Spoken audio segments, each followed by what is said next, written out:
Halo semuanya, kembali lagi di Story Movie.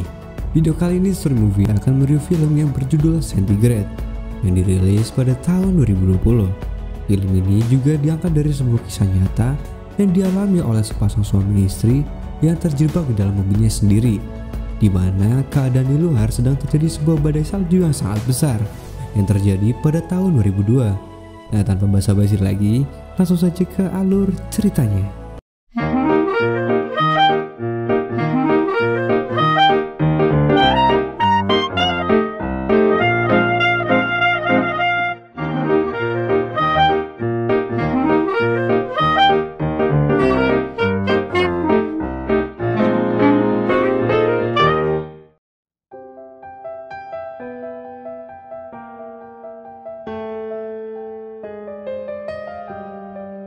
Film dibuka dengan seorang perempuan yang bernama Naomi.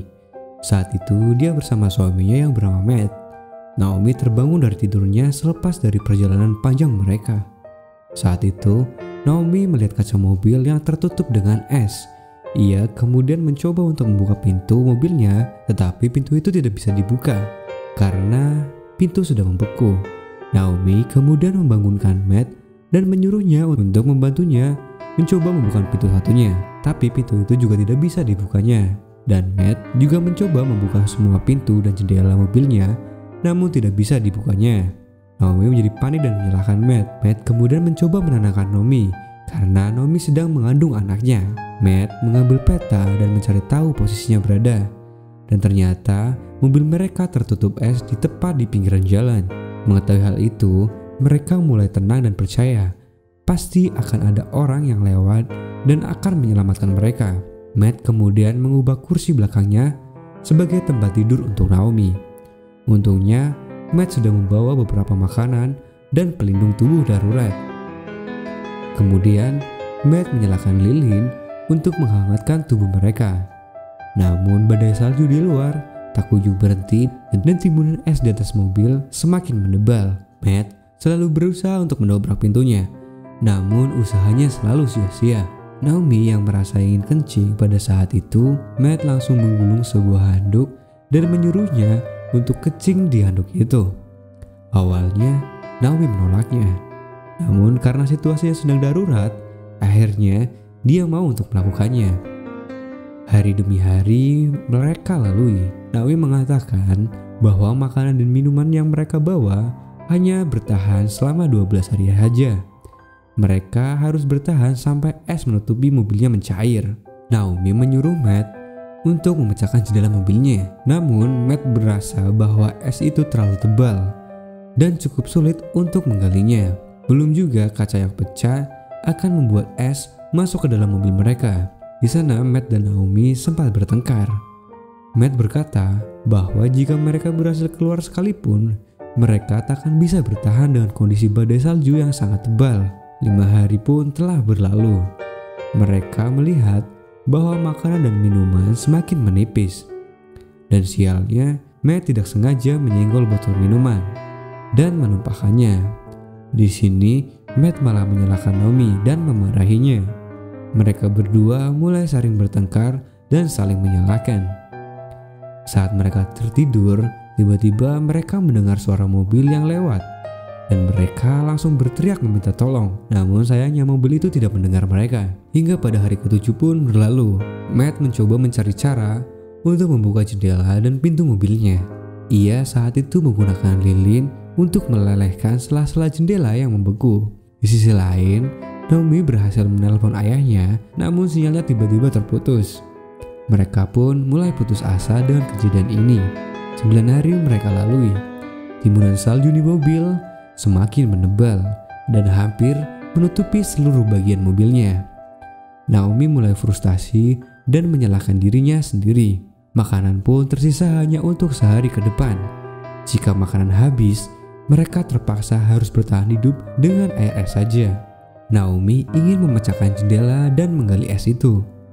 Namun Matt menyuruh Naomi untuk tetap bertahan di dalam mobil karena itu dapat memicu suhu dingin masuk ke dalam mobil. Di sela mereka berdebat, tiba-tiba Naomi mengalami sesak nafas. Matt langsung mengambilkan obat dan merawat Naomi. 19 hari pun mereka lalui di sana. Naomi menuliskan catatan di sebuah buku. Naomi merasa bahwa pada akhirnya mereka akan tewas kedinginan. Matt membentak dan menyuruh Naomi untuk berhenti menulis karena ia tidak ingin mati sia-sia. Apalagi Matt juga menaruh harapan pada anaknya yang sedang dikandung Naomi. Saat itu mereka mendengar truk pembersih jalan. Mereka mencoba berteriak sekeras mungkin untuk mencari pertolongan, namun sayangnya pengendara truk itu tidak mendengarnya. Matt langsung depresi dan mengamuk di dalam mobil. Ia membentak Naomi dan menceritakan bahwa ia juga dipecat dari pekerjaannya. Matt juga memarahi Naomi karena sebenarnya ia adalah pecandu pil. Matt kecewa karena saat Naomi hamil, ia tetap saja meminum pil itu. Di sana mereka bertengkar dan saling membuka aib masing-masing. 15 hari berlalu, mereka tak kunjung mendapatkan pertolongan. Di sisi lain, makanan juga sudah mulai menipis. Mereka hanya bertahan dengan meminum air dari serpihan es. Di saat malam hari, Naomi terkena hipotermia. Tubuhnya terasa panas seperti terbakar. Karena tak tahan dengan panasnya, ia langsung mengambil benda tajam dan memecahkan kaca mobil itu. Ketika Matt mendekatinya, Naomi langsung menusukkan dengan benda itu. Matt mengira ia akan menggali es, tapi ternyata Naomi mendekati es karena ia merasa kepanasan. Pada saat malamnya, tiba-tiba Naomi merasa bahwa ia akan melahirkan. Naomi mengambil posisi dan mulai kesakitan. Matt mencoba membantunya pasca istrinya melahirkan. Akhirnya bayi yang mereka idamkan terlahir dengan selamat. Mereka merasa sangat lega atas peristiwa itu. Di hari ke-18, Matt merasa khawatir dengan kondisi anaknya. Mengingat suhu dalam mobil semakin dingin karena pecahnya jendela itu, bayi mereka tak berhenti-henti menangis karena kedinginan. Matt mulai terkena hipotermia karena suhu yang sangat dingin, dan ia terus berusaha menggali bongkahan es yang menutupi mobilnya itu. Matt yang tidak tega melihat anaknya yang terus menangis, kemudian ia memberikan jaketnya untuk menyelimuti bayinya. Setelah beberapa lama, Matt langsung merasa kepanasan pada tubuhnya. Ternyata ia mulai sekarat karena terkena hipotermia. 20 hari mereka lalui. Saat Naomi terbangun, ia melihat Matt yang sudah terbujur kaku. Naomi langsung panik dan segera menyelimutinya. Namun usahanya terlambat dan akhirnya Matt pun tewas. Naomi pun terpaksa bertahan hidup sendirian bersama bayinya. Ia menuliskan semua peristiwa yang ia alami di dalam sebuah buku catatannya. Di saat malam harinya, Naomi mendengar suara mobil yang lewat.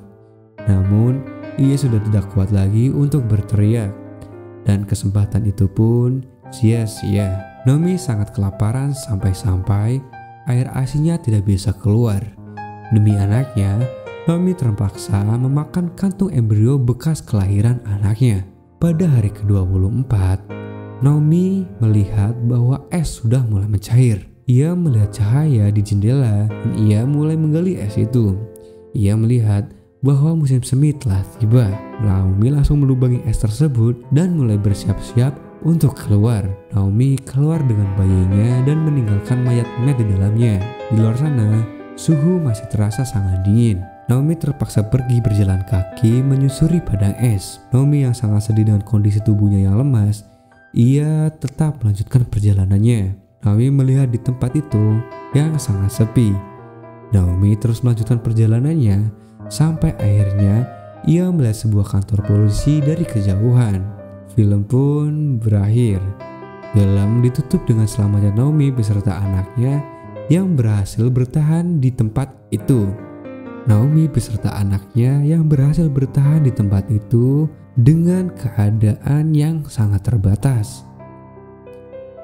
Nah, bagi kalian yang suka dengan video ini dan ingin mendukung channel ini agar terus berkembang, jangan lupa untuk subscribe dan tinggalkan like dan komennya agar tidak ketinggalan video-video selanjutnya dari Story Movie. Sampai bertemu lagi di video selanjutnya. Bye-bye.